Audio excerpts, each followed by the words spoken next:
People are always shocked when I show off the latest AR glasses. They feel like devices straight out of a sci-fi movie. But in 2025, they've quietly become one of the most interesting categories in consumer tech. Part entertainment device, part productivity tool, and part wearable movie theater. But with all the hype, it's tough to know which ones are actually worth buying. So today we're breaking down the 5 best AR and XR glasses of 2025. What makes each unique, what they actually do best, and a few real-world tips from people who use them every day. We'll go from the premium true AR options all the way down to the budget-friendly media glasses that deliver insane value. If you ask reviewers what the most complete consumer AR glasses are right now, the XReal One Pro is usually the first name that comes up. At around $649, they're not cheap. But you're paying for a true AR experience, not just a floating display. They use redesigned prism optics that give you a crisp, bright image across a 57-degree field of view, which is wide enough to feel immersive without causing eye strain. And unlike older models that would drift or flicker, these have native 3 degrees of freedom tracking, meaning you can actually pin a virtual window in space, say a YouTube screen floating next to your laptop, and it'll stay there even as you move your head. One Reddit user said, "It's the first time I could actually code with a full-size monitor sitting virtually above my real one. It's weirdly productive." They also include electrochromic dimming, so the lenses darken automatically when you step into bright rooms, a godsend for using them outdoors or near windows. The built-in speakers are surprisingly decent too, tuned by Bose, which is rare for glasses this light. You won't get cinematic bass, but they're clear enough for podcasts or video calls. Pair the XReal One Pro with the Nebula app on iPad or Mac to unlock true spatial multitasking, like having 3 monitors floating around you. Just be aware, they still need to be tethered to your device, so they're not a standalone headset. In short, they're the MacBook Pro of AR glasses. Polished, versatile, and built for people who actually do things with them. If you like what you just heard, but you don't want to drop $600, the XReal One is about $499 and gives you about 90% of the experience. You still get crisp 1080p per eye, buttery smooth 120 Hz refresh, and the same clean design. The trade-off is a slightly narrower field of view and fewer advanced optics. So while it's still great for movies, coding, or virtual multitasking, it's less ideal if you want precise spatial anchoring. In real-world use, people love them for travel or working remotely. A popular setup on Reddit is plugging them into a Steam Deck on a plane. Suddenly you have a 200-inch screen floating in front of you. Another person said they use them for work on hotel stays, turning their laptop into a dual-screen workstation without carrying a monitor. They're light, easy to wear, and a great gateway drug into AR. If you're new to the space, the XReal One is probably the safest entry point. If your goal isn't productivity but pure entertainment, the Viture Pro XR is the one to look at. These are designed less for spatial AR and more for turning your world into a giant personal movie theater. The dual Sony micro OLED displays are shockingly bright. Some reviewers claim up to 4,000 nits, and they deliver deep contrast that pops even in daylight. And owners constantly describe them as Netflix in your pocket.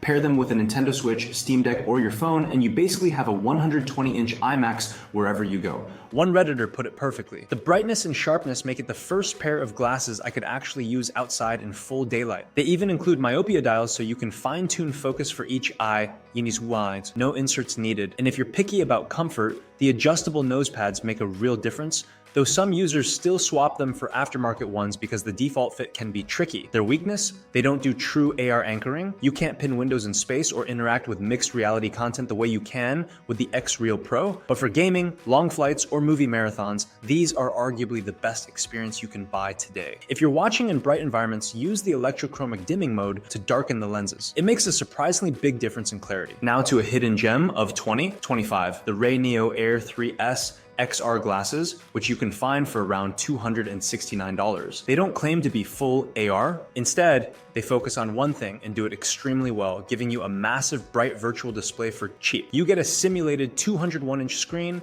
1080p per eye, and 120 Hz refresh, all in a surprisingly light frame. They're perfect for watching movies in bed, gaming on the go, or working discreetly in public spaces. Tom's Guide called them a $300 ticket to a private movie theater. And honestly, that's not far off. The color reproduction is vivid, the motion smooth, and for the price, they rival glasses that cost twice as much. The biggest limitation is the lack of blackout mode. The lenses don't darken automatically, so in bright light, you'll lose some contrast. But indoors or on a plane, they absolutely shine. Pro tip, tip. If you're using them with a laptop, use a small clip-on privacy shade or even a baseball cap brim. It helps block ambient light and makes the image look like a proper OLED monitor. Now, if you spend more time gaming than you do in spreadsheets, this next pair might be your match. Lenovo's Legion glasses Gen 2 were designed from the ground up for entertainment first, and they've quietly become a favorite among handheld console owners, especially folks using the Steam Deck, ROG Ally, or Lenovo's own Legion Go. They project what Lenovo calls a 126-inch virtual screen at about 4 meters away, powered by dual micro OLED 1080p panels. The colors are rich, the blacks are true OLED deep, and the motion handling is excellent. No ghosting or shimmer even in fast-paced games. One reviewer compared it to playing on a floating OLED TV that follows you wherever you look, and that's honestly spot on. Another big plus is built-in diopter adjustment. You can tweak the focus for each eye so you don't need prescription inserts or custom lenses. Combine that with much improved open-ear stereo speakers, and it feels polished in a way the first-gen version didn't. These really shine for travel and couch gaming. Plug them into your handheld via USB-C,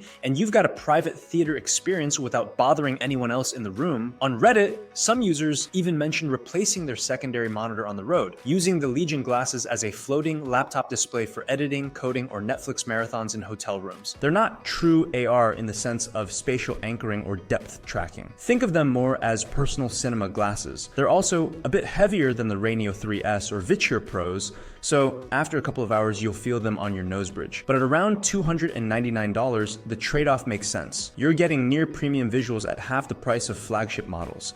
If you're pairing these with a Steam Deck or Legion Go, grab Lenovo's DisplayLink adapter. It lets you charge your device and game through the glasses simultaneously, no battery anxiety mid-boss fight. All in all, the Legion Gen 2S are perfect for gamers who just want to plug in and get lost in a massive screen. No setup, no tinkering, just immersion. Finally, we have something a little different. The Ray-Ban Meta smart glasses. These aren't about giant screens or pixel density, they're about seamless everyday utility. Built in partnership with Meta, they look like a regular pair of Ray-Bans, Wayfarers to be exact, but inside they pack a 12 megapixel camera, open ear speakers, and a surprisingly capable on-device AI assistant. You can say, "Hey Meta," and ask it to translate a sign you're looking at, identify a monument, or even record a video clip hands-free. And it works shockingly well for things like biking, cooking, or traveling, moments when pulling out your phone would ruin the experience. The new 2025 version even includes a display model which projects a small notification-style image into your lens using a waveguide microprojector. It's subtle, think incoming texts, maps, or song titles immediately, not full AR visuals. It's worth noting that there's still some controversy about privacy. Because the recording indicator is so small, some people aren't comfortable being around them in public spaces. But for creators, vloggers, or people who want a wearable assistant, they're genuinely useful. If you get them, grab the charging case. It triples your battery life and makes them far more practical for travel days. Here's the short version. For true AR multitasking and productivity, go with the XReal One Pro. I agree, it's the most balanced and advanced. For nearly the same experience cheaper, the XReal One is a great middle ground. For pure entertainment and gaming, nothing beats the Viture Pro XR. For maximum bang for your buck, the RayNeo Air 3S XR is the easy winner. For gaming only, the Lenovos are great. And for lightweight AI plus lifestyle use, the Ray-Ban Meta smart glasses bring wearable tech into the real world. We're finally at a point where AR glasses aren't just tech demos anymore, they're actually useful. And in 2025, whichever of these you choose, you'll get a glimpse of what computing's going to look like in the next decade.